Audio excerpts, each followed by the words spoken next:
በጌታቸው ረዳና በጠቅላይ ሚኒስትር አብይ አህመድ መካከል የአይዲዮሎጂ ልዩነት ነው የነበረው።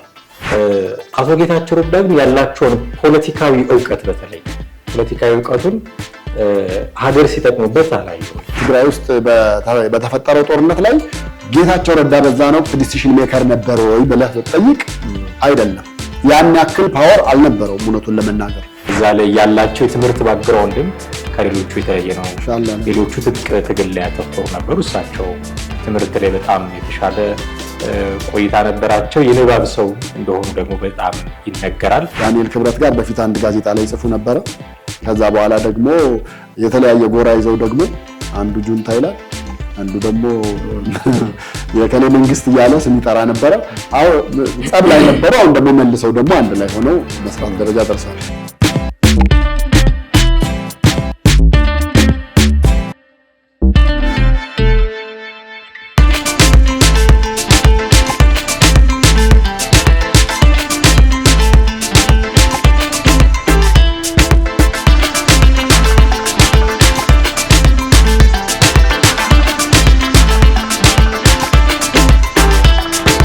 ሰላም እንዴት አላችሁ? ውድ ቤተሰቦቻችን ሐመር ሚዲያን እየተከታተላችሁ ነው። ወቅታዊ ፕሮግራማችን ላይ እንገኛለን።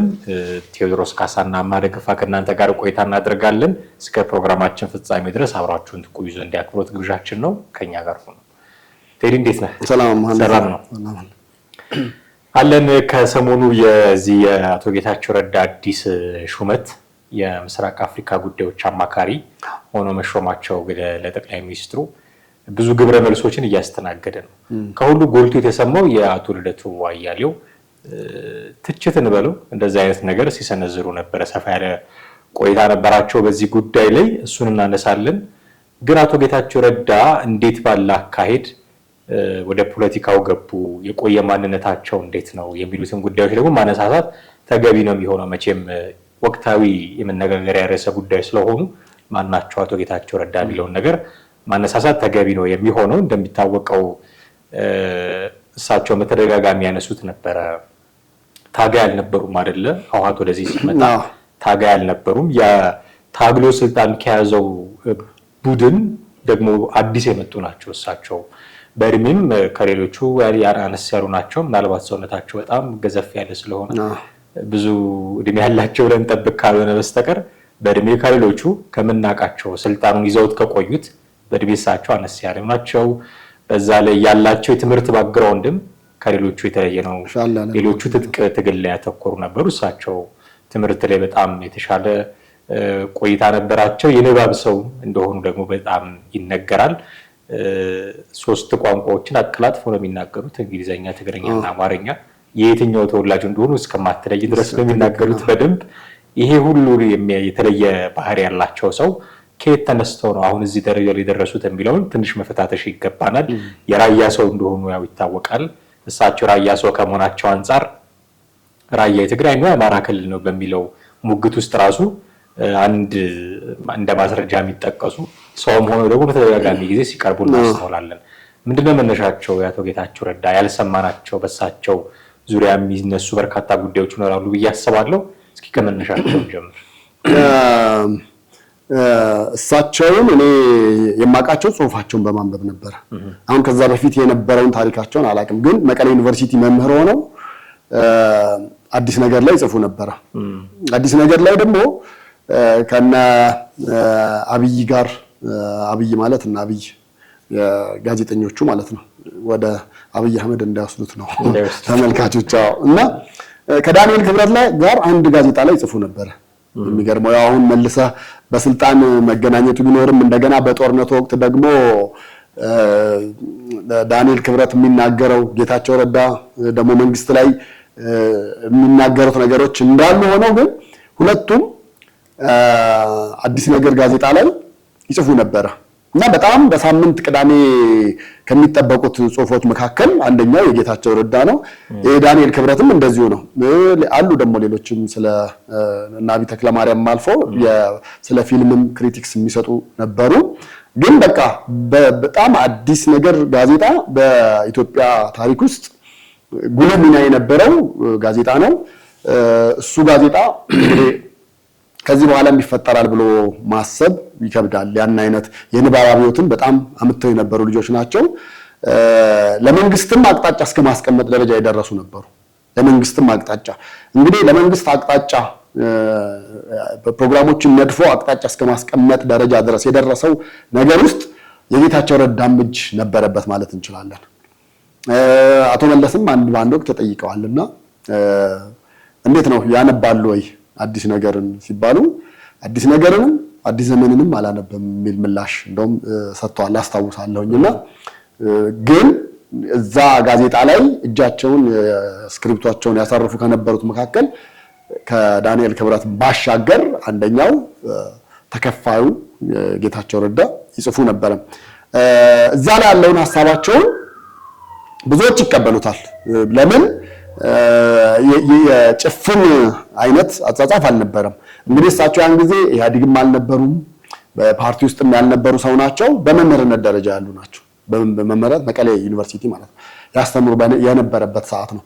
ከዛ በኋላ ግን ወደ አዲስ አበባ ሲመጡም ሲመላለሱም ከሚሚ ስብሃቱ ባለቤት ጋር ይገናኙ ነበር። የሚሚ ስብሃቱ ባለቤት ዘሪሁን አዋሽ 90 ኤፍኤም አሁን አዋሽ ተብሏል። በፊት ዛሚ ነበርና በነገራችን ላይ ኢትዮጵያ ውስጥ በጣም የፖለቲካ ምሁራን ብለህ ከምትላቸውና ፖለቲካን ከሚያውቁት መካከል ዘሪሁንም አንደኛው ነው።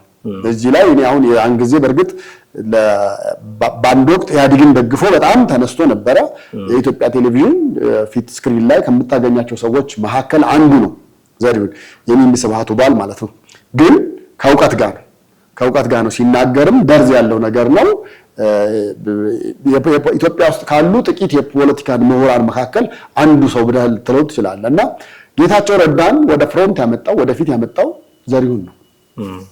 ያን ጊዜ አስታውሳለሁ ይገናኛሉ። ምን ይላሉ? አብረው 22 አካባቢ ያሉ እስኪ ቤቶችም አታጣቸውም።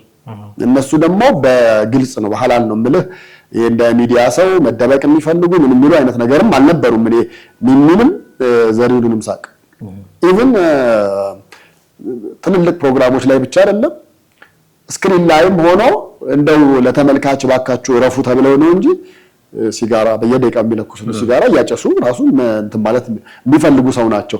ያን ያህል እነሱ እንደ ነፃነት ነው የሚያዩት ከነበሩበት ዓለምም ሌላውንም ዓለም ከማየት አንጻር ነው በእርግጥ እና ሁለቱም እስኪ ቤት ማታጣቸው ሰዎች ነበሩ። ወደ መንግስት ባለስልጣናት ወደና አቶ በረከት ስምዖን ጋር አምጥቶም እስከ ማስተዋወቅ ደረጃና ይሄ ሰው ይሄ ልጅ ይጠቅማችኋል ያዙት ተጠቀሙበት ብለው ያመጣው ዘሪሁን ነው። እኔ እስከማውቀው ድረስ በዚህ ጉዳይ ብዙ ማስረጃዎችም ሌሎች የዓይን እማኝ የሆኑ ሰዎች የቅርብ የሆኑ ሰዎችንም ማምጣት ይቻላል ነው የምልህና ጌታቸው ረዳ እንግዲህ ያን ጊዜ ነው መጣ። ግን ምን ተፈጠረ? ባልታሰበ ባልተጠበቀ ሁኔታ ላይ የስልጣን ባለቤት ሆነ። ልክ እንዳሁኑ አሁን የምስራቅ አፍሪካ ተብሎ ሳያስበው እኛ እንግዲህ ብዙ ጊዜ ስለ ጌታቸው ረዳ ጋር በተያያዘ አውርተናል፣ ሰርተናል።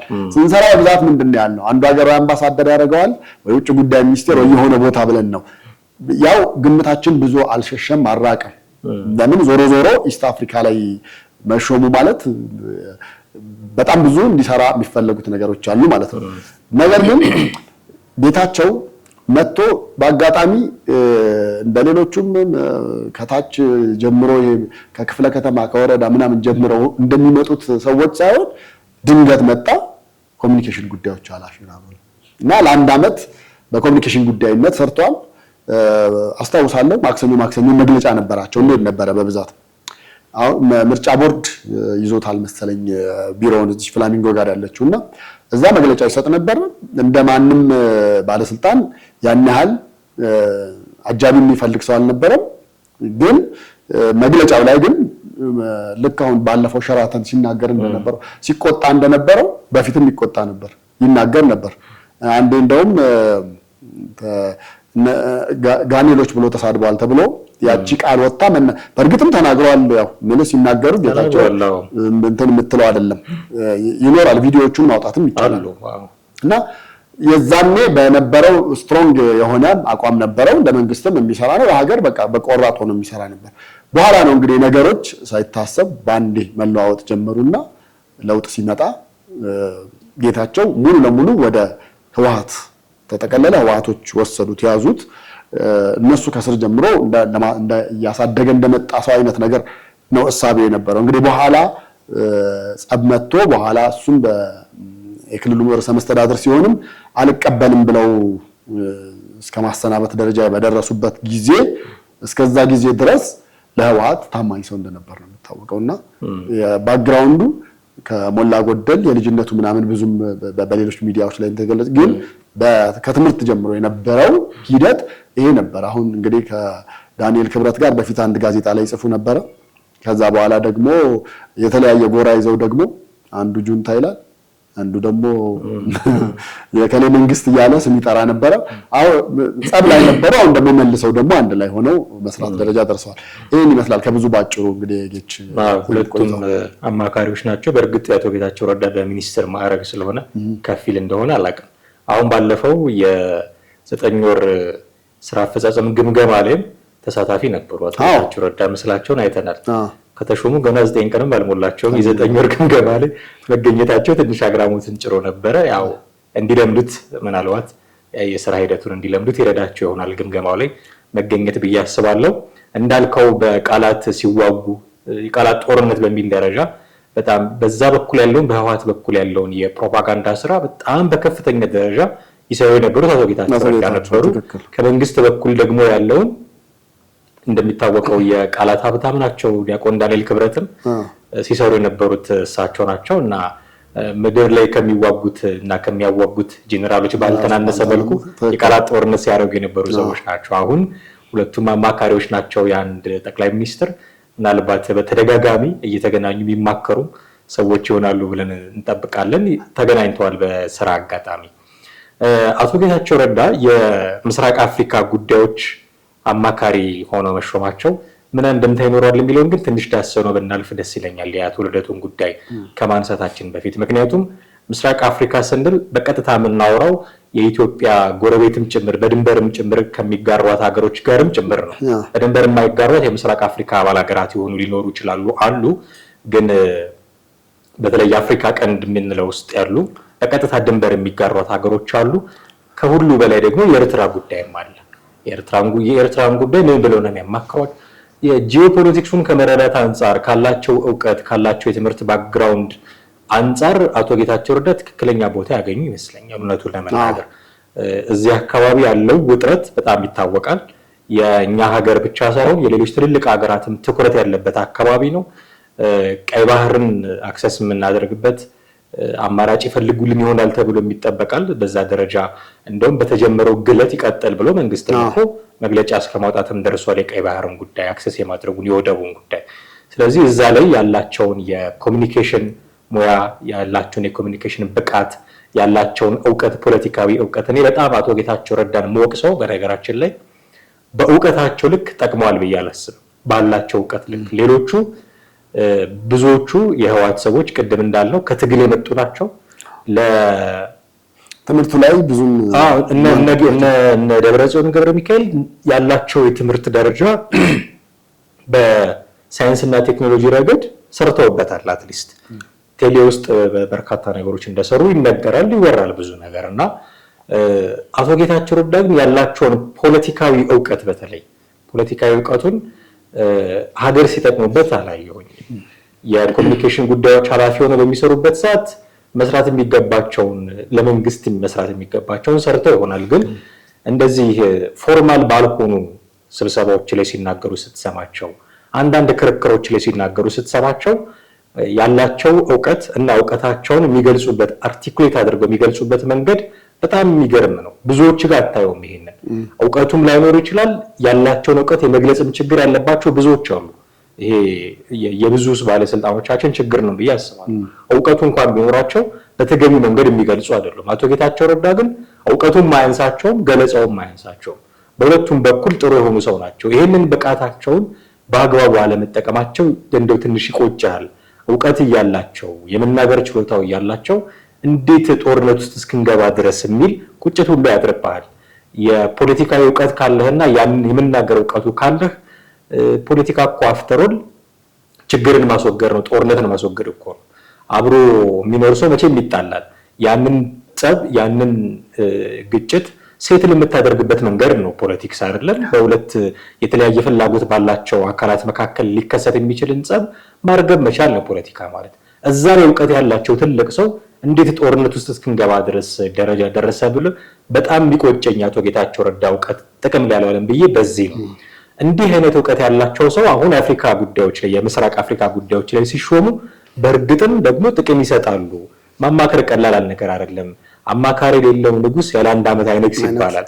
ጥሩ አማካሪ ያለው ንጉስ ደግሞ በጣም ጥሩ ስራዎች ሰርቶ ሊሄድ ይችላል እና ጌታቸው ረዳን የመሰለ አማካሪ ማግኘታቸው ጠቅላይ ሚኒስትሩም ጥሩ ነው ብዬ አስባለሁ። ግን ከኤርትራ ጋር ይገናኙ ነበረ የህወሓት ሰዎች ብለው ይሉ የነበሩ ሰው ናቸው አቶ ጌታቸው ረዳ። በዚህ አቋማቸው ላይ ኤርትራን በቀጥታ የሚመለከት ጉዳይ ላይ ደግሞ ጠቅላይ ሚኒስትሩ እንዲያማክሩ ሲመጡ ምን አይነት አዲስ ነገር ይኖራል ብለው መጠበቃችን አይቀርም። ቀጠናው ላይ ደግሞ ኤርትራ ብቻ አይደለችም፣ ሶማሊያ አለች፣ ሱዳን አለች፣ ሌሎችም እና ጅቡቲም የመሳሰሉ ሀገራት አሉ እና ምን የተለየ አስተዋጽኦ ያደርጋሉ እንጠብቃለን። ከጦርነቱ እንጀምር። ከጦርነቱ እኔ አሁን አቶ ጌታቸው የመጨረሻ ንግግራቸውን ያደረጉ ወይ ደግሞ እንደው ከጦርነቱ መጀመር በፊት ወይ ደግሞ ጠቅላይ ሚኒስትር አብይ አህመድ ወደ ትግራይ ሄደው ነገሮች በፊት ከነበሩበት የአቀባበል ስርዓት ባፈነገጠ መንገድ መለያየት መጣላትና ጦርነቱ ከመጀመሩ በፊት እዚህ አዳራሽ አንድ ስብሰባ ነበር እና እዛ ስብሰባ ላይ የተናገሩት ነገር በጣም ወቅታዊና ጥሩ ነገር ነው ብለህ ማሰብ ትችላለህ። አንደኛ ያነሱት የነበረው የምርጫን ጉዳይ በተመለከተ ነበረ እና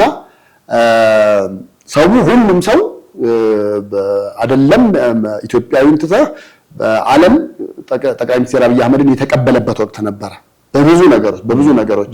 በዛ የተነሳ ብዙዎች ምርጫ አያስፈልግም የሚል ድምዳሜ ላይ ደርሰው ነበረ።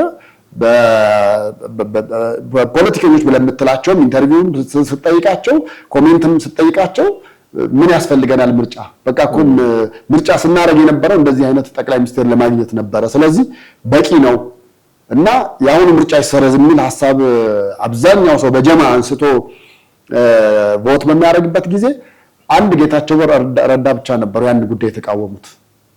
መሆን መቻል ካለበት ምርጫው መካሄድ መቻል አለበት። ምናልባት አሁን ያሉት ጠቅላይ ሚኒስትር ተመችቷችሁ ሊሆን ይችላል። አሁን ያለው መንግስት ጥሩ መደላድል ላይ እንዳላችሁ ተሰምቷችሁ ሊሆን ይችላል። ዲሞክራት ናቸው ብለንም ልንል እንችላለን። በቃ ናቸው እንመን። ነገር ግን ህገ መንግስቱ መሻር መቻል የለበትም። በየ5 ዓመቱ የሚካሄደው ምርጫ መካሄድ አለበት ብለው በጣም ሞግተው ይናገሩ የነበሩት እሳቸው ናቸው። ድምጻቸውን ከፍ አድርገው ማለት ነው። እዚህ ላይ ምን ታያለ? አንደኛ ከሌላው ጀማውን ወደ አንድ ነገር ስለመጣ ያም ነገር መሆን አለበት የሚል እሳቤ ያላቸው እንዳልሆኑ አንደኛ በዚህ ወቅት ክሬዲት ልትሰጥ ትችላለህ። በሁለተኛ ደረጃ ግን አሁን ትግራይ ውስጥ በተፈጠረው ጦርነት ላይ ጌታቸው ረዳ በዛን ወቅት ዲሲሽን ሜከር ነበር ወይ ብለህ ብትጠይቅ አይደለም።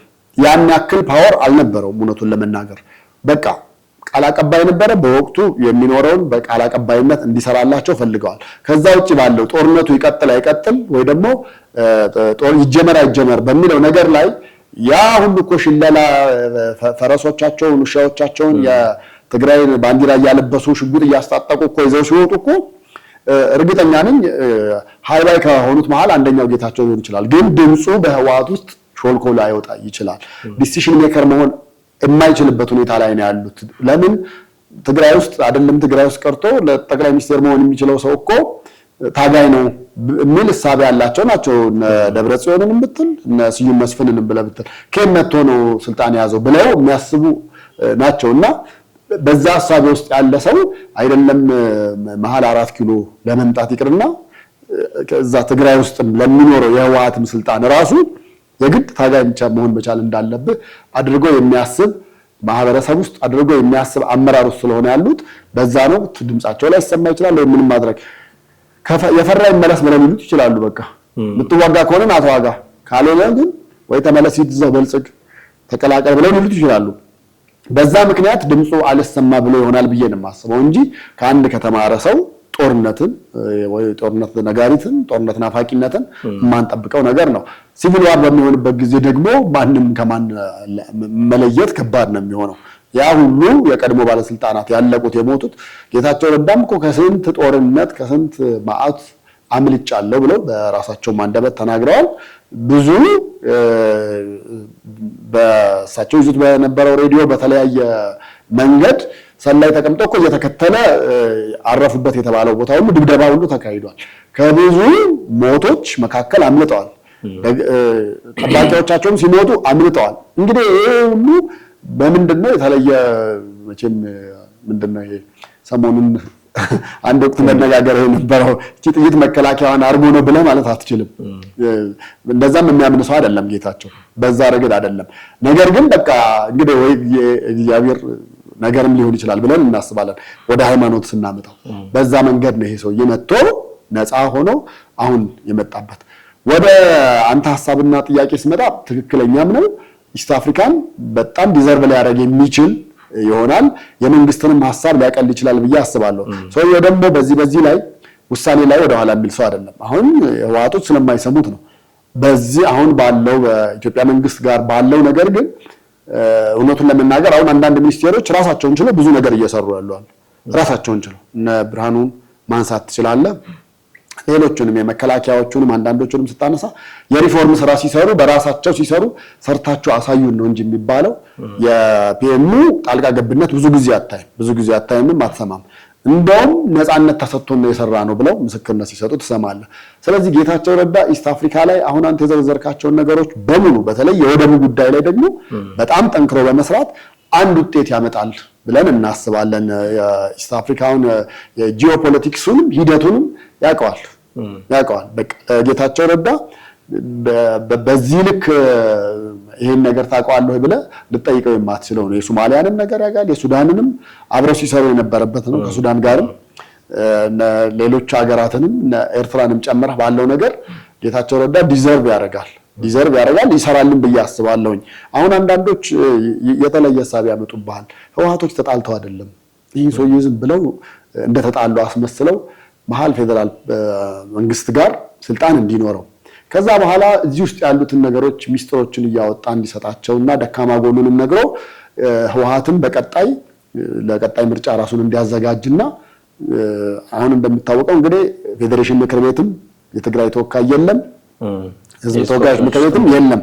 ስለዚህ ለመግባት እንደ መግቢያ ቀዳዳ አድርገው ነው ሆነ ብለው ጸብ ፈጥረው ጌታቸውን ለብቻ እንዲወጣ ያደረጉት። ከዛ በኋላ አብይ ስልጣን እንደሚሰጠው እርግጠኛ ስለሆኑ እና የሴራ ፖለቲካ አለው የሚል እሳቤ ያላቸው አለ። የኔ ደግሞ ከሱ በተቃራኒ ነው። ሰውየው ለሀገር መስራት እንጂ ለህወሓት መስራት ፍላጎት አለው ብዬ በፍጹም አላምንም በኔ በኩል። ስለዚህ አንተ እንዳልከውም እንዳነሳው ይሄ ኢስት አፍሪካ ጋር ያለውን ነገር በሙሉ በጥሩ ሁኔታና በጥሩ ብቃት በወኔም መስራት ይችላል ብዬ አስባለሁ። ከዚህ ሹመት ጋር ተያይዞ በርካታ ግብረ መልሶች ተሰጥቷል። ጥሩ ነው ይበል ያሉ ሰዎች አሉ። የፕሪቶሪያው ጉዳይ እንዳበቃለት ማሳያ አድርገው ያነሱ ሰዎች አሉ። ከነዚህ ሰዎች መካከል አንዱ አቶ ልደቱ አያሌው ናቸው። አቶ ልደቱ አያሌው እንደውም በየጦርነት የመጀመሩ ነገር እንደውም በፊት አሁን ቀርቧል አይነት። ምክንያቱም የፕሪቶሪያው ስምምነት ባለፈው በተደረገው የቃል ኪዳን ስምምነት ተተክቷል። ቃል ኪዳን ስምምነት ኢኔሴንስ ሌተናል ጄኔራል ታደሰ ወረደ የፈረሙበት ማለት ነው። ከዛ ጌታቸው ረዳ ካስረከቡ በኋላ ማለት ነው። ጌታቸው ረዳም ደግሞ ይህንን ስልጣን መያዛቸው እንደመደመር ተደምሯል አልተደመረ የሚባል ነበር። እንደመበልጸግ አድርገው ነው የቆጠሩት እና የራሳቸው አመክንዮዎች አሏቸው። ለምን እንደዚህ ያሰቡ አይባልም። ግን እንዲህ አይነት ደግሞ መረዳት ያላቸውም ሰዎች አሉ። አንተ ከየትኛው ወገን ነህ የሚለውን ነገር ማንሳት ፈልጌ ነው። በርካቶች እንደሚሉት በዚህ ደረጃ አቶ ጌታቸው ረዳ በዚህ ደረጃ የመንግስት ሀሳብ አስፈጻሚ ይሆናሉ ተብሎ አይጠበቅም የሚል አቋም የነበራቸው ሰዎች አሉ። ምክንያቱም እናውቃቸዋለን፣ ይናገሩበት የነበረው ድምጸት፣ ይናገሩ የነበረው ንግግር እሱ ሁሉ አልፎ አብረው መስራት ከጀመሩ እንግዲህ 2 ዓመት አልፏል። አሁን እንዴት እንደ አዲስ እንደተነሳ አላውቅም እውነቱን ለመናገር። ግን ያን ሁሉ ሲናገር የነበረ ሰው አሁን አንድ ቢሮ ውስጥ ቁጭ ብሎ ሲማከር አብሮ ሲሰራ መታየቱ በራሱ ጥሩ ነው መጥፎ ነው የሚለውን እኮ የሚያከራከር ጉዳይ ነው። ምክንያቱም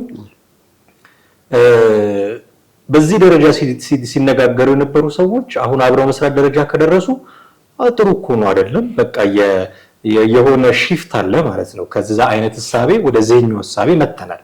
ለምንም ይሁን ጉዳዩ ሴራ የሚኖረው ውስጡ አንተ ቅድም ይላሉ እንደተባለው ህወሓት አስርጎ አስገብቶትም ይሁን ጠቅላይ ሚኒስትሩም ለራሳቸው ፍላጎት ፈልገው አምጥቷቸውም ይሁን በጦርነት ከሚሆን በዚህ ወይ ቢሆን አይሻልም ወይ የሚል አመክንዮ ማንሳትም ይቻላል። ግን ያንተ መረዳት እንዴት ነው? አቶ ጌታቸው ረዳ መሾማቸው በለጸጉ ተደመሩ ነው የሚባለው? በፊት የአይዲዮሎጂ ልዩነት ነው እኔ እንደነበረ እማም ነው። በጌታቸው ረዳና በጠቅላይ ሚኒስትር አብይ አህመድ መካከል የአይዲዮሎጂ ልዩነት ነው የነበረው። ታስታውስ እንደሆነ እኮ በልጽጋል አልበለጸግም ተደምራል አልተደመርክም እኮ በጣም የአንድ ሰሞን በቃ ሞቶ ሆኖ ነበርና ብዙዎቹ የትግራይ ባለስልጣናት ብዙዎቹ የህወሓት ባለስልጣናት ተደምራል አልተደመርክም ማለት ምን ማለት ነው? ምንድነው መደመር? እሳቤውም አልገባንም ገና ብለዋል እነሱ። አልገባንም የሚል ርዕዮተ ዓለም ይሁን ፍልስፍና ይሁን አናቅም ብለዋል። አናቅም በሚል ነገር ነበረ። አሁን እኔ የሚገባኝ በፊትም ጌታቸው ረዳና ጠቅላይ ሚኒስትሩን አጣልቷቸው የነበረው የአይዲዮሎጂ ልዩነት ነበር አንደኛ። ሁለተኛ ያው የምትተዋወቅ ሰው አሁን እንግዲህ ኢኖቬሽን ሚኒስቴር ሆነው ፒኤሙን ጌታቸው ረዳ ደግሞ እንደውም ለጠቅላይ ሚኒስቴርነት ማዕረግ ቅርብ የሆነው ቃል አቀባዩ ነበር። እነዛ ሳቢዎች ስለነበሩ እኔ ነበርኩኝ እንደውም ቅርበት የነበረኝ። በኋላ ያው የኦህዴድ ብልጽግና ወይ ደግሞ የኦህዴድ መጠናከር ነው ይህን ስልጣን ያመጣው የሚል እሳቤ አለ። በዚህ እሳቤ ውስጥ ግን ጌታቸው ረዳ ከጠቅላይ ሚኒስትሩ ጋር የመጀመሪያ የአይዲዮሎጂ ልዩነት ነበር። አሁን ግን ተግባብተዋል፣ ተስማምተዋል፣ በአይዲዮሎጂም አንድ ሆነዋል። ተደመረ ያው ኦልሬዲ አሁን ቃሉ ብዙም እየተጠራ አይደለም። በለጸገ ምናምን በስልጣን የተሰጣቸው በነገራችን ላይ የብልጽግና ፓርቲ አባል ስለሆኑ አይደለም። የብልጽግና ፓርቲ አባልም አይደሉም። የትኛውንም አካልም ወክለው የመጡ ሰው አይደሉም። በቀጥታ ራሳቸውን ነው ጌታቸው ረዳን ወክሎ መጥቶ ስልጣን የተሰጠው እንጂ እንደ ሌሎቹ ሚኒስቴሮች ከተለያየ የፖለቲካ ፓርቲ የተውጣጡ ምናምን አይደሉም። ኒውትራል ሰው ነበረ። ያ ሰውዬ ይሄ ቦታ ይሰራልኛል ብሎ ስላመነ ልክ እንደ አይ ቲንክ ጌዲዮንም እንደዛ ይመስለኛል የውጭ ጉዳዩ ምናልባት ካልተሳሳትኩ እና አሁን ጌታቸው የሚያስበው ለሀገር እንደመስራት ለኢትዮጵያ እንደመስራት ነው እንጂ ለጠቅላይ ሚኒስትር አብይ እንደመስራት ወይ ደግሞ ለብልጽግና ፓርቲ እንደመስራት አድርጎ እንደማያስብ እርግጠኛ መሆን ይቻላል። ቢኮዝ ቅድመ ሁኔታ ወይ እንደ ፕሪኮንዲሽን ሊቀርብለት የሚገባው ነገር የፓርቲ አባል ትሆናለህ ወይስ አትሆንም የሚለው ነገር ነበር። ይሄ ሰውዬ ወደ ስልጣን ስታመጣው ወይ ደግሞ እንደው የኛ ሰው እናድርገው ብለህ ስትል መጀመሪያ ፓርቲ ሜምበር እንዲሆን ታደርገዋለህ። በራሱ ጊዜ እኮ አምኖበት ሊሆን ይችላል ብዬ አስባለሁ። ምክንያቱም በቀደም ልክ ስልጣን ላይ እንደወጣ በሳምንቱ ነው አይደል እንደ ሚቲንግ የሚኒስትሮች ዲስከሽን ላይ እንዲገኝ ተደርጓል። እዛ ቴብል ላይ መገኘቱ ለሱ ቀላል አይደለም። ቀጣይ ግን ለምሳሌ ፓርቲው ልዩ ስብሰባ ያደርጋል ሲባል ጌታቸው ረዳን ያገለለ አብንን ያገለለ እንደገና ኢዜማን ያገለለ ምናምን ሲሆን እነሱም እዛ ሚቲንግ ላይ መሳተፍ ይፈልጋሉ። ሜቢ ኔክስት የብልጽግና አብላጫ ወንበርም ስላለው በአገሪቱ ውስጥም ባሉት እንቅስቃሴዎች ኦፊስም ምንም የከፈተ በጣም የተደራጀ ስለሆነ ቀጣይ ስልጣንም የመቀጠል ፕሮባቢሊቲ ያለው እድል ያለው ብልጽግና ጋር ነው። ስለዚህ እነኚህ ሰዎች ደግሞ አውትሻይን ያደርጉ አሁን እንደ ብርሃኑ አይነት እንደ ጌታቸው ረዳ አይነት ሰዎች እዛ ውስጥ ሄደው ቢሳተፉ በእርግጠኝነት ብልጽግና ከሆኑ ሌላው ሜምበር ሊመርጣቸው ይችላል። ሶ ፒኤም የመሆን እድላቸው ከፍተኛ ነው የሚሆነው። ከዛ አንጻር ነው መታየት መቻል ያለበት እንጂ እኔ ጌታቸው ረዳ በሌላ እሳቤ ሆኖ አገሪቱ ላይ ያለው ሜን ቦታ ላይ ሆኖ ይሰራል የሚለው እሳቤ የለኝም። ወደ ልደቱ ስንመጣ አቶ ልደቱ እኔ አንድም የቅናት መንፈስ ሊሆን ይችላል ብዬ አስባለሁ። በግል የቅናት መንፈስ ምናልባት መጥፎ ቃል የተጠቀምኩ አይመስለኝም። ለዚህ ማለት ቦታውን ይፈልጉታል ብለን አዎ ተጠይቄ እምቢ ብያለሁ እኮ ብለዋል። እንኳን ቦታው ሹመቱ ይቅርና የብልጽግና ፓርቲ አባል እንደሆነም በራሳቸው በጠቅላይ ሚኒስትሩ ተጠይቄ እምቢ ብያለሁ ብለዋል። ሶ ከዚህ በኋላ አቶ ልደቱ አያሌው እውነት ነው ወይ? እውነት ተጠይቀዋል? ፖለቲከኞቻችን ላይ እኮ ብዙ ውሸት የምናገኘው ነገር አለ አይደል? ስለዚህ አላመንካቸውም። እኔ በግሌ አላመንኩኝም። ምክንያቱም ምን መሰለህ የፖለቲከኛ ዓላማው ግቡ ምንድነው? ዞሮ ስልጣን መያዝ ነው ያለውን ፖሊሲ ለማስፈጸም ስልጣን ያስፈልገዋል። ስልጣን መያዝ ነው የሚፈልገው። ወይስ እሳቸው እንደመሰረቱት ኢዴፓን አሁን አድራጊ ፈጣሪ እሳቸው ናቸው አይደል? አሁን አቶ ልደቱ አያሌው ስልጣን ቢሰጣቸው የእሳቸውን ፓርቲ ፖሊሲ አይደለም የሚያስፈጽሙት መጥተው። ብዙ ጊዜ እኔ እንደውም ጥያቄ የማነሳው ከአብንም ከኢዜማም ከኦነግም ጭምር ይፍን አሁን አቶ ጌታቸው ረዳም የመንግስት አማካሪ ሲሆኑ የሚሰሩት የመንግስትን ፖሊሲ ነው። ምክንያቱም ተወዳድሮ ያሸነፈበት ፖሊሲው ነው እንግዲህ እሱን ታስፈጽመው እንጂ አሁን ለምሳሌ በትምህርት ሚኒስቴር ደረጃ ነው ብንል ፕሮፌሰር ብርሃኑ ነጋ የኢዜማ የራሱ የትምህርት ፖሊሲ ያላቸው፣ የብልጽግና ደግሞ የራሱ የትምህርት ፖሊሲ አለ። የምታስፈጽመው የብልጽግና የትምህርት ፖሊሲ ነው። የአካባቢ ልዩነቶች ሊኖሩ ይችላሉ። ፈተና እንዴት እንፈትን፣ የትምህርት ስርዓቱ እንዴት እናድርግ፣ ምናልባት ፕሮፌሰሩ በራሳቸው መንገድ ሊያስቀጥሉት ይችላሉ። አፍተር ግን የሚያስፈጽሙት የትምህርት ፖሊሲ የብልጽግናን ነው የሚሆነው እና በስልጣን ብቻ ካልሆነ በስተቀር ፖሊሲውን ለማስፈጸም የሚሆን አይደለም። ስለዚህ አቶ ልደቱ አያሌውም ስልጣን ሊሰጡት ሲባሉ ፖሊሲን ማላስፈጸም ከሆነ ቢቀርብኝስ ቢሉ ሊወቀሱ ይችላሉ። ልክ ነው። ምክንያቱም ምን አለ መሰለህ እንዴ አሁን ያነሳኸው አለ ብርሃኑ ነጋና የአብኖቹ ሰዎች በስልጣን ላይ ተቀምጠዋል። በቃ የሚያስፈጽሙት የብልጽግናን ፖሊሲ ነው። ለምሳሌ ኢዜማ የብቻው የራሱ የሆነ የትምህርት ፖሊሲ ይኖረዋል፣ የብልጽግናም አለው አይደል? ያን እኮ አጣጥሞ መቀጠል እኮ ነው አይደል እንዴ? ምንም በአንድ ሀገር ውስጥ ስለሆነ የምትሰራው ምንም የተለየ ነገር የለውም። የኛ የትምህርት ፖሊሲ ይሄ ነው። ምን እንደማስብ ልንገርህ።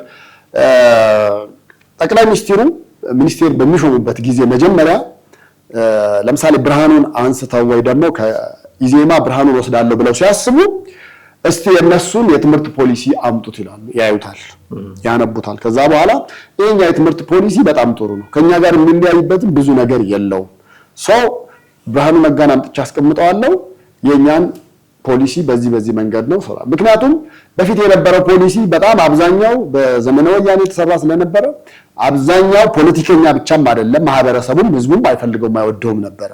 ምክንያቱም የትምህርቱ ውጤት ብርሃኑ ነጋ ሳይመጣ በፊት ራሱ ምን ደረጃ እንደደረሰ ምን አይነት ውጤት እንዳመጣ በጣም ብዙዎቻችን አይተናል። ልጆቹ አለእድሜያቸው ትምህርታቸውን ጨረሱ ተብለው ውጤት አልመጣላችሁም ሲባል በቃ የህይወት ፍጻሜ አድርገው ማሰብና ጥሩ ወዳልሆነ ውሳኔ ውስጥ ከሀገር መሰደድ ውስጥ ሴቶቹ በሌላ ሙያ ውስጥ የመግባትና ብዙ የሀገሩን ውድቀት ሊያመጡ የሚችሉ ነገሮችን የታየበት ነው።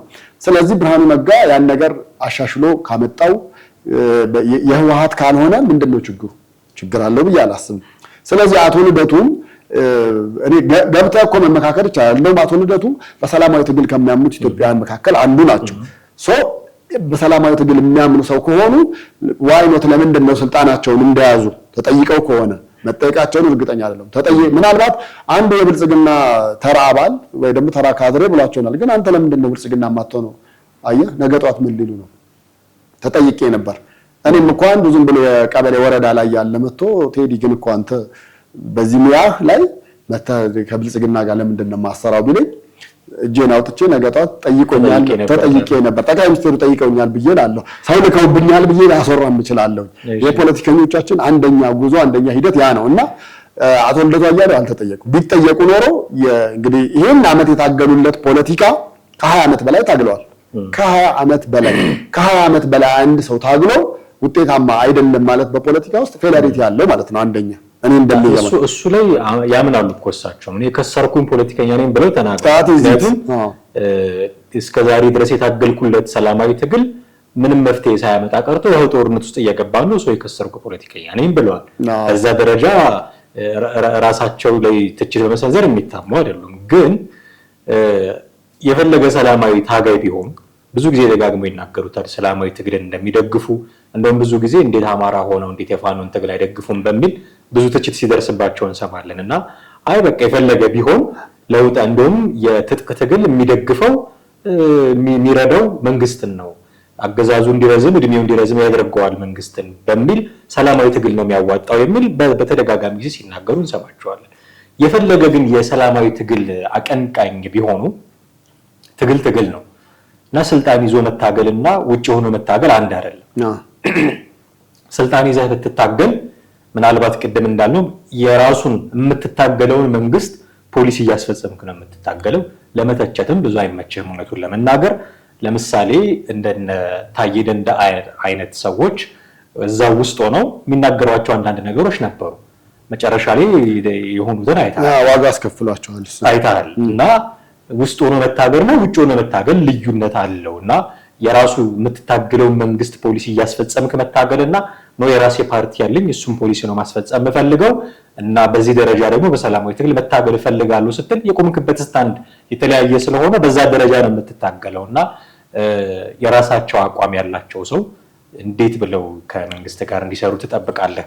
ተጠይቀዋል አልተጠየቁም? እሺ እሳቸው የተናገሩትን አመኘ ነው አንተ ችግር የለም አንተ ደግሞ የተለያዩ ሁኔታዎችን አገናዝበህ ተንትነህ እንደዛ ብለሃል። ግን ተጠይቀውም እምቢ ብለውም ይሁን አልተጠየቁም የሚለውንም ወስደን ይሁን ግን ካላቸው ፐርሰናሊቲ አንፃር አቶ ልደቱ አያሌው በዛ ደረጃ መንግስትን በሚተቹበት ደረጃ ስልጣኑንስ እሺ ብለው ይቀበላሉ ወይ? ለኔ ጥያቄ ነው ቢቀርብላቸው ራሱ።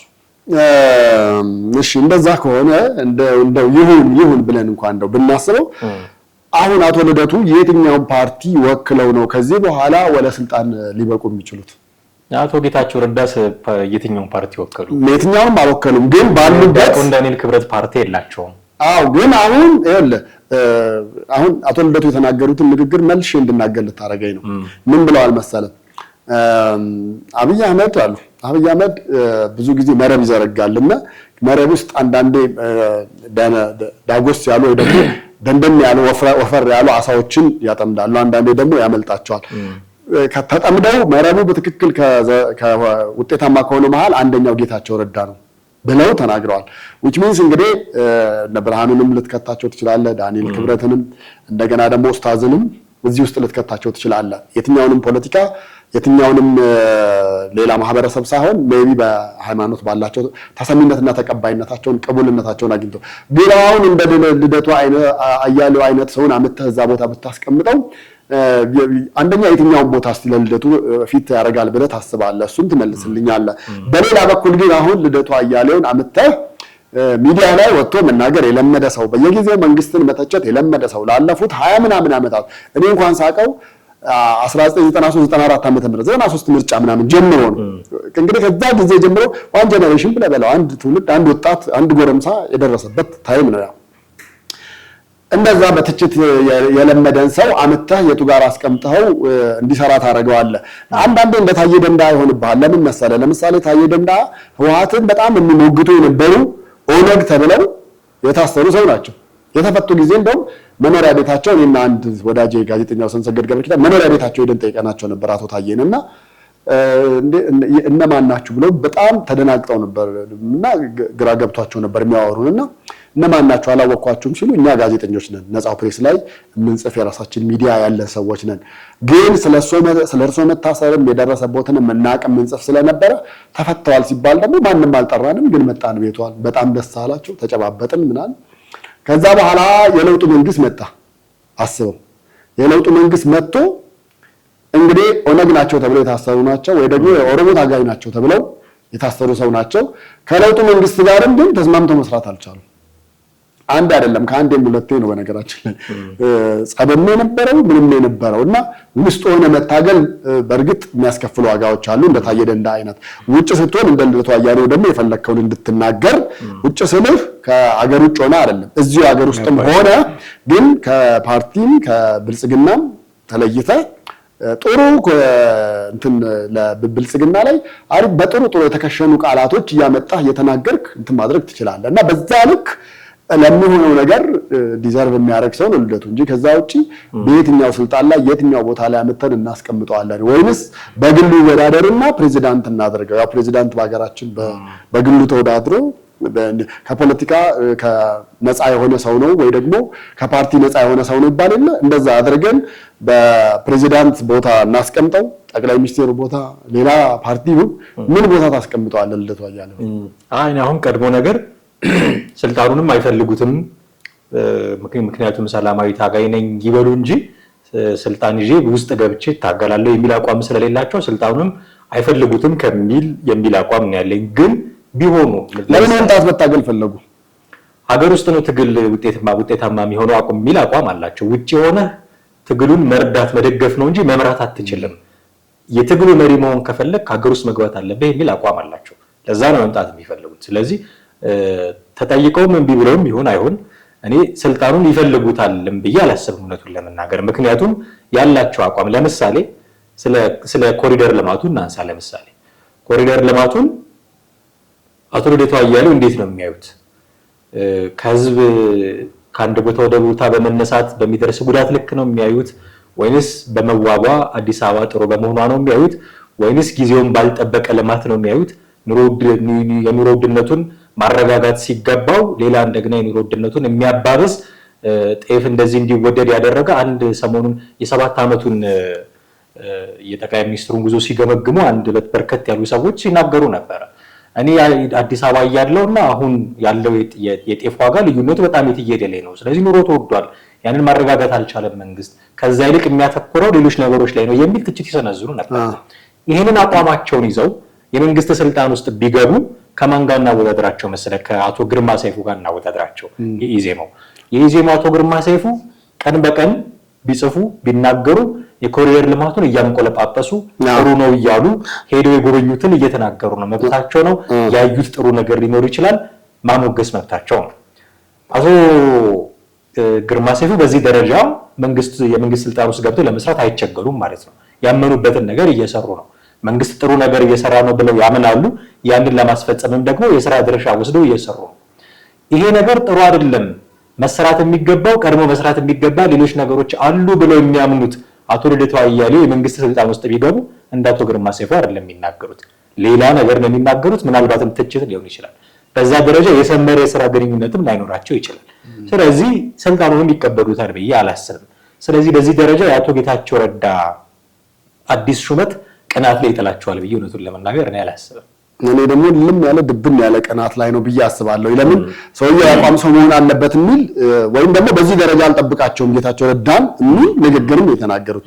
በዚህ ደረጃ አልጠብቅም ማለት ምን ማለት ነው? አንተ ፖለቲካ ላይ ሲጀመር እኮ ቋሚ የሆነ ወይ ደግሞ ሁሌም አልፋታውም ይሄን ነገር አልተወውም ብለህ የምትቆምበት ነገር አይኖርም። እንደ ሁኔታው ተለውጠህ ነገሮች ሲለወጡ አብረህ ተለውጠህ የምትሰራቸው ነገሮች ይኖራሉ። ለምሳሌ ጌታቸው ረዳን እውነቱን ለመናገር ማንኛችንም በየትኛውም ጊዜ በየትኛውም እሳቤ የብልጽግና አመራር ሆነው ይሰራሉ ተብሎ የማይታሰብ ነገር ነበር። በፊት ከነበራቸው ነገር ነው፣ በፊት ከነበረው ነገር ነው የምልህ። በኋላ ላይ ምናልባት እንግዲህ ህወሓቶች ገፍተዋቸው ነው እዚህ ላይ ጣሏቸው ምናምን የሚባል ነገር አለ። እሳቸው ደግሞ እስከ 11ኛው ሰዓት እኮ አሁንም የኔን መሪው ማህተሙ በእጄ ነው ያለው ያሉ እየተናገሩ ነበር። ይናገሩ ነበረ። እንግዲህ የኚህ ሰውዬ ለዓላማቸው የቆሙ የጸኑ በመሆናቸው ባላቸው ነገር አገር ማገልገል ብቻ የሆነ ቦታ ሆኖ ይፈልጉ ነበረ። መንግስትም በነገራችን ላይ የተጠቀመው ጌታቸው ረዳ ብቻ ለመንግስትም ተጠቅሟል። በዛ በኩል የነበረውን ቀዳዳ የሚሸፍንለት አንድ ሰው ማግኘት ችሏል ማለት ነው።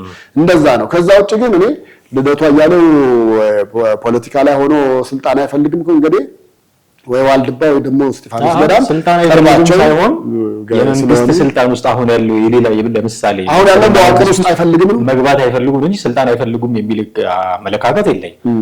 ፖለቲከኛ ስትሆን ስልጣን ነው የምትፈልገው ይታወቃል። ስለዚህ ግን ስልጣኑን በራሳቸው ፓርቲ ውስጥ ሆነው የሽግግር መንግስት ሐሳብ የሚያቀነቅኑ ሰው ሁሉ በጣም ብዙ ጊዜ በዛም ደረጃ የሚያቀኑ የሆነ ነገር ሰርቶ ማሳየት ይፈልጋሉ ማለት ነው። ግን በመንግስት መዋቅር ውስጥ ሆኖ ሳይሆን ወይሳቸው እንደሚሉት በሽግግር መንግስት ውስጥ ከዛ ካለፈ በኋላ ደግሞ በምርጫ ተወዳድሮ ያሸነፈ ፓርቲ የሳቸው ፓርቲ ቢያሸንፍ እዛ ውስጥ ሆኖ መስራት የሚፈልጉ ናቸው እንጂ አሁን ያለው የብልጽግና መንግስት መዋቅር ውስጥ ገብተው እንዲህ ማድረግ ይፈልጋሉ ብዬ ግን አላስብም። ሽግግር መንግስት ብዙ ጊዜ አቶ ልደቱ የሚያነሱበት አንድና አንድ አሪፍ መሽሎኪያ መግቢያ ቦታው እሷ ነች። ሽግግር መንግስት ላይ ብዙ ጊዜ ፊት ለፊት ላይ ስቴጅ ላይ ያሉትን ወይ ደግሞ ጥሩ ቶካቲቭ ተናጋሪዎች እንደ ልደቱ አያሌው አይነት እንደ ጌታቸው ረዳ አይነት ተናጋሪዎችን ነበረ የምንፈልገውና የሚገቡት ብዙ ጊዜም አመልጠው ሾልከው ሽግግር መንግስት ላይ ስልጣን ላይ ቂብ በሚሉት እንደዛ አይነት ሰዎች ናቸው። ብዙ ጊዜ አቶ ልደቱ አያሌውም ከዛ በመነሳት ነው ይሄን ነገር የሚያነሱት። ለምን መሰለህ እኔ በቅርቡ የሞቱት ኦፌኮ ፓርቲ ውስጥ ነው ምናምን የነበሩት ቡልቻ ደመቅሳ እሳቸውን እኔ አሁን በአንድ ወቅት ኢንተርቪው ሳደርጋቸው ምን ተናገሩ መሰለህ? ኢህአዴግ እንደገባ ዝም ብሎ ስልጣኑን አልተነጣጠቀም ወይ ደግሞ እኔ ብቻ ላይ ያዘው አላለም። የሽግግር መንግስት ይቋቋም ነው ያለው። የሽግግር መንግስት ይቋቋም ሲል ግን ከውጭ ከመጣው ዳያስፖራ አገር ውስጥም ሆነው ነገር ግን ከዛኛው መንግስት ጋር ያልተነካኩ ኒውትራል የሆኑ ሰዎችን ሰብስበው ማስገባት ወደ ስልጣን ፈልጎ ነበረ እና አቶ መለስ ስቴጅ ላይ ሆነው ያን ነገር ሞዴሬት ሲያደርጉ ሲያመቻቹ ሲናገሩ የተወሰኑ ሰዎችም ሲናገሩ ከዛ ውስጥ የአቶ መለስ ዜናዊ ንግግር ቀልቤን ገዛኝ። ከዛ በኋላ ይሄን ነገር ለጊዜው ሽግግር መንግስት ማን ይሁን ተብሎ ሲባል ቅድሚያ እጄን አውጥቼ እኔ ነኝ መለስ ዜናዊ ይሁን ብዬ አልኩት አሉ እሳቸው። አየህ ይሄው የሽግግር መንግስቱ ምናልባት ኢህአዴጎች የሰሯት ቀመር ልትኖር ትችላለች ሲገቡ ከበረሃ ከሌ እዚህ እናስቀምጣለን ምናምን ነገር ብለው ምክንያቱም በዛን ወቅትም የህወሓት መሪ ነበረ። ከዛ በኋላ እንግዲህ ከተማ ከገቡ በኋላ ሲመጣ እነሱ በሴታፕ ያስቀመጡት ነገር ሊኖር ይችላል። ግን ምን ረዳው መድረክ ላይ እሱ መናገሩ እንደገና ከውጭ የመጡት ቡልቻ ደመቅሳ ደግሞ እንደ ሀገርም ሽማግሌ ናቸው፣ በፖለቲካውንም የሚያውቁት ናቸው፣ በውጭም ተሞክሮ ያላቸው ናቸውና ማን ይበጃል ሲባል መለስ ብዬ እጄን አውጥቼ እኔ ነኝ የመረጥኩት አሉ። ስለዚህ ሽግግር መንግስት ላይ ብዙ ጊዜ ፊት ለፊት ስቴጅ ላይ የሚቀመጡ ሰዎች የሚቀርቡ ሰዎች የሚናገሩ ሰዎች ቶሎ እታች ከመድረክ በታች ካለው ሰው የመመረጥ እድል ይኖራል። ይሄን በቀበሌም በወረዳም በምንም ያሉ ስብሰባዎች ላይ ተመልከቱ። የሆኑ ሰዎች ተነስተው ተናግረው ከመሃል አስተያየት ምናምን ከሰጡ በኋላ በሉ ኮሚቴ መረጥ ሲባል ከውጭ ያለው ሰው እጁን አውጥቶ አንተ ብትገባበት ደስ ይለናል ብሎ ነው የሚለው። ስለዚህ ልደቱ አያሌው ብዙ ጊዜም የዚችን ሽግግር መንግስት ነገር የሚያነሳት በዛ አጋጣሚ በዛ አማራጭ በዛች መንገድ ስልጣን የመያዝ ጥሩ አማራጭ ስላለው ነው ብዬ ነው የማምነው። እንግዲህ በጣም ጥሩ በልዩነት እንዳልኩ ስልጣን አይፈልጉም የሚል ጉንጫ አልፋ ክርክር አልገጥመም። የትኛውም ፖለቲከኛ ስልጣን ይፈልጋል። ስልጣኑን ግን በምን መንገድ ነው ማግኘት የሚፈልገው የሚለው ያው ይለያያል። እንደነ ፕሮፌሰር ብርሃኑ ነጋ የመንግስት መዋቅር ውስጥ ገብተው ሊሰሩ ይችላሉ። የለም የራሳችን ፓርቲ ካላሸነፈ ደግሞ ስልጣኑ ምን ያደርግልናል የራሳችንን ፖሊሲ ካላስፈጸምን የሚሉ አሉ። እንዳልከው መሽሎኪያም ሆኖ ከሆነ አላቅም በሽግግር መንግስትም ደግሞ ስልጣን ማግኘት የሚፈልጉ ሊኖሩ ይችላሉ። የሆነ ሆኖ ግን የአቶ ጌታቸው ረዳን አዲስ ሹመት እንዲሁ ያለ መንገድ አቶ ልደቱ አያሌው ተቃውሞታል፣ አልፈለጉትም። አንተ ባልከው ደረጃ ቅናት ነው ወይ? ምናልባት ድሩ ገጥሞን ኢንተርቪው የምናደርግላቸው ከሆነ ይመልሱልን ይሆናል። ያላሹ በስካይፒ እንግዲህ ይቻላል። የሚከታተሉም ከሆነ በዚህ አጋጣሚ ጥያቄዎቻችንን ቢመልሱልን እኛም በጣም በደስታ የምናስተናግዳቸው ነው የሚሆነው። የሆነ ግን ተቃውሞ አላቸው ነው በአቶ ጌታቸው ረዳ ሹመት ላይ ተቃውሞ አላቸው። ስጋታቸው የሳቸው ስጋት እንደውም በፊቱ ይልቅ አሁን የጦርነት ስጋቱም እንደውም እያየለ የመጣ ነው የሚል ነው። እንግዲህ የሚከሰቱ ጉዳዮችን አብረን እናያለን ወደፊት። በእኔ በኩል ግን የጌታቸው ረዳ ሹመት ሰማው ጥሩ ነገር ነው የሚያሳየን የሚል ጠቅለል ያለ አቋም ነው ያለኝ። በጣም ነው የማመሰግነው። በርካታ ነገሮችን አነሳን፣ ተመልካቾቻችን ጋር አደረስን። በሚቀጥለው ጊዜ ደግሞ በሌላ ርዕሰ ጉዳይ እንዲሁ ወደ እነሱ መምጣታችን ነው የምንቀጥል የሚሆነው። አንተን ግን በጣም አድርጌ አመሰግናለሁ። ውድ ተከታታዮቻችን እናንተም በነበራችሁ ቆይታ እጅግ አድርገን እናመሰግናለን። አብራችሁን ቆይታችሁ ስለተከታተላችሁን፣ ሀሳብ አስተያየቶቻችሁን ስለምትሰጡንም እጅግ አድርገን እናመሰግናለን። በሚቀጥለው ጊዜ በሌላ ርዕሰ ጉዳይ እንዲሁ እንጠብቃችኋለን። እስከዚያው ጤና ይስጥልን።